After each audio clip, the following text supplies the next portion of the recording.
20482010006 Prodi Farmasi kelas 1A. Di sini saya akan menjelaskan tentang sistem perkemihan. Nah, dimulai dari definisi sistem perkemihan.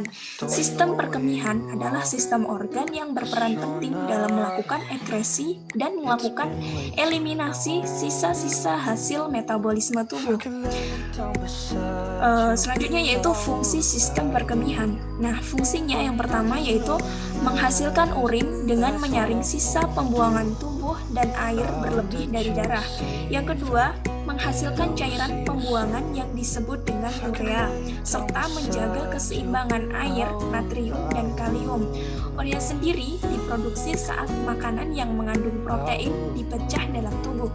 Nah, selanjutnya yaitu adalah contoh gangguan sistem perkemihan. Di antaranya adalah kanker saluran kemih dan ketidakmampuan mengontrol aliran urin, batu ginjal, gagal ginjal, hingga infeksi saluran kemih. Selanjutnya yaitu bagian-bagian sistem perkemihan, yaitu meliputi ginjal, ureter, kandung kemih, uretra. Yang kita bahas pertama adalah dimulai dari ginjal. Nah, ada gambar ginjal di sini. Fungsi utama ginjal adalah mengatur jumlah air dalam darah, menyaring zat limbah atau sisa-sisa metabolisme tubuh, menghasilkan hormon yang fungsinya untuk mengendalikan tekanan darah dan produksi sel darah merah serta mengatur pH tingkat keasaman darah.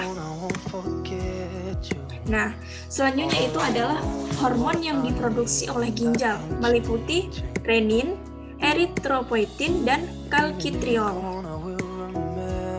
Nah, hormon yang diproduksi oleh ginjal tersebut yaitu yang pertama adalah renin.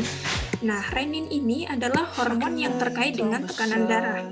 Yang kedua adalah eritropoietin, yaitu hormon yang membantu pembentukan sel darah merah. Yang ketiga adalah kalsitriol, yaitu hormon yang membantu tubuh menyerap kalsium pada makanan. Selanjutnya yang akan dibahas adalah tentang ureter. Nah, ureter di sini adalah ada gambar ureter sendiri.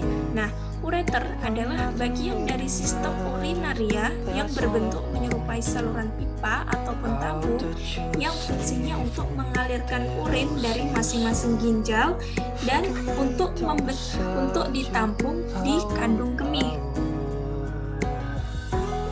Selanjutnya adalah lapisan pada ureter. Nah, lapisan pada dinding ureter terdiri dari dinding luar jaringan ikat. Yang kedua adalah lapisan tengah otot polos. Yang ketiga, lapisan sebelah dalam lapisan mukosa. Selanjutnya yang akan dibahas adalah tentang kandung kemih. Nah, ini ada gambar kandung kemih. Kandung kemih sendiri adalah organ yang berada di dalam perut bagian bawah yang bertugas menyimpan urin. Jika kandung kemih sudah terisi penuh oleh urin, maka akan timbul dorongan untuk buang air kecil. Kandung kemih orang dewasa mampu menampung urin hingga 300-500 ml. Selanjutnya yaitu fungsi kandung kemih. Fungsinya yang pertama sebagai tempat menyimpan urin, yang kedua untuk mendorong urin keluar dari dalam tubuh, yang ketiga untuk menyimpan urin sementara sebelum dikeluarkan melalui uretra. Nah, selanjutnya yang akan dibahas adalah proses miksi atau biasa disebut rangsangan berkemih. Nah, di sini dimulai dari distensi kandung kemih, kemudian stres respon pada dinding kandung kemih sebanyak 250 cc, kemudian dilanjutkan kontraksi dinding kandung kemih, kemudian terjadilah refleks berkemih yang menimbulkan relaksasi sphincterutinus dan kemudian ada terjadinya pengosongan kandung kemih. Nah, selanjutnya yang akan dibahas adalah tentang uretra. Nah, uretra di sini ada uretra untuk laki-laki dan perempuan. Nah, Uretra atau saluran kencing adalah saluran yang menghubungkan antara kandung kemih ke lubang saluran kemih pada ujung penis ataupun vagina. Jadi, uretra pada pria memiliki panjang sekitar 20 cm, sedangkan uretra pada wanita hanya sekitar 4 cm. Yang bertugas menjaga urin agar tidak bocor. Nah, di sini ada uretra. Uretra merupakan saluran keluar dari urin yang diekresikan oleh tubuh melalui ginjal, ureter, atau vesika urinaria. Nah, uretra sendiri adalah saluran sempit yang berpangkal pada kandung kemih yang fungsinya untuk menyalurkan air kemih. Di sini selanjutnya akan dibahas adalah transport urin dari ginjal melalui ureter dan masuk ke dalam kandung kemih. Nah, dari ductus colligates kemudian terjadilah calyx renalis yang kemudian selanjutnya terjadilah kontraksi realistik pada pelvis renalis yang kemudian menekan ureter dan terjadilah kandung kemih. Nah, di sini urin mengalir dari ductus colligates menuju kalises ginjal.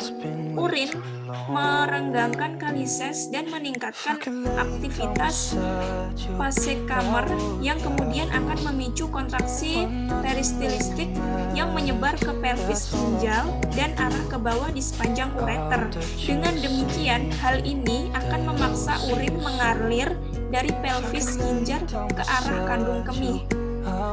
Selanjutnya yang akan dibahas yaitu tentang tahapan pembentukan urin.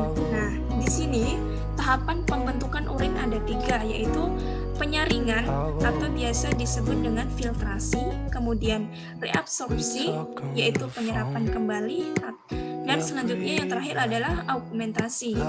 Nah, kita bahas dari penyaringan atau biasa disebut filtrasi. Nah, proses pembentukan urin yang satu ini dilakukan dengan bantuan dari ginjal. Setiap ginjal mempunyai sekitar 1 juta nefron, yaitu tempat pembentukan urin. Proses penyaringan darah pun dimulai dari ginjal. Darah yang menunda sisa metabolisme akan disaring karena dapat menjadi racun untuk tubuh. Penyaringan yang dilakukan oleh glomerulus membuat bakal calon urin mengandung zat yang masih diperlukan oleh tubuh seperti ion, glukosa, asam amino, dan protein berukuran kecil. Maka dari itu dibutuhkan proses reabsorpsi atau penyerapan kembali zat yang berguna untuk tubuh. Setelah itu, dari tubulus proksimal, calon urin akan melewati bagian yang disebut sebagai loop of Henle atau lengkung Henle. Di sana air akan bertambah sedangkan garam akan berkurang. Kemudian calon urin akan memasuki tubulus distal di mana sekresi atau augmentasi terjadi.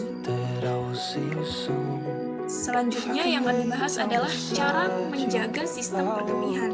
Di sini cukup kita untuk minum air putih, tidak menahan buang air kecil. Yang ketiga adalah membuang air kecil setelah berhubungan seks. Yang keempat, menjaga berat badan yang ideal. Yang kelima, tidak merokok. Yang keenam, melakukan latihan otot panggul. Yang ketujuh, membatasi makanan dan minuman yang mengiritasi kandung kemih. Yang kedelapan adalah membersihkan organ intim dengan benar.